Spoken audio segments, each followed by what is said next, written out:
Based on your experience, are there particular areas in the sterilization center that are often overlooked? When one looks at instrument reprocessing, it certainly is possible for there to be areas that people don't do correctly. One of the most common areas that individuals will overlook when designing and implementing a reprocessing system is how instruments are cleaned. A number of individuals still hand scrub instruments to remove organic debris.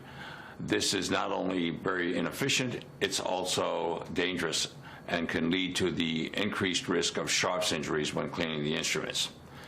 Another area that is sometimes overlooked is people are so used to doing what they have been doing over a period of years that they don't consider new technologies and new innovations.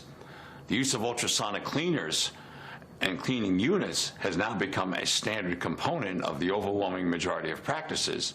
Yet now we have gone even past that into the area of instrument washer and washer disinfectors. These things can hold more instruments, they can hold cassettes, they reduce the handling of contaminated instruments, they make the whole process safer. People need to look at this sometimes to see what is out there that is going to help them and also make the whole process more efficient. Could you share a sterilization success story? There have been a number of success stories in dentistry with regard to infection control.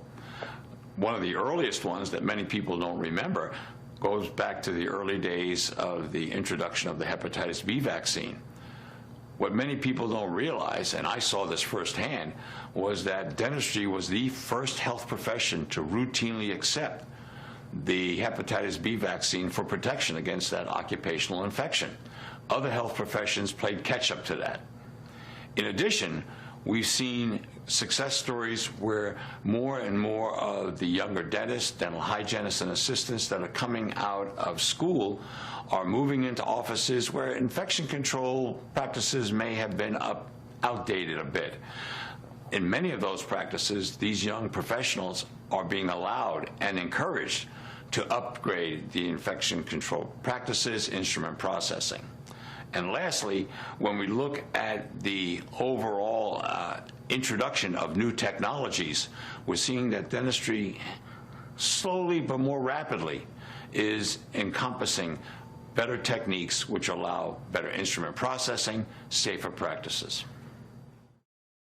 What regulatory bodies and authorities should a doctor be mindful of when making decisions about their sterilization center? When dentists are looking at developing or implementing new instrument reprocessing areas and updating their infection control in general, they have to be mindful of certain regulations and recommendations. OSHA, for example, has a general work duty clause that says the employer is responsible for providing a safe work environment for the employees. The Centers for Disease Control and Prevention look at science-based and clinical-based evidence that looks to reduce occupational risks while also documenting those risks in actual real-life situations, cases, epidemics, etc. The ADA has used a lot of that science-based evidence to come up with their own recommendations. The Food and Drug Administration and Environmental Protection Agency are government agencies that also look at regulating and approving sterilizers, hand hygiene products, disinfectants, things that are used routinely in the practice that also promote good infection control.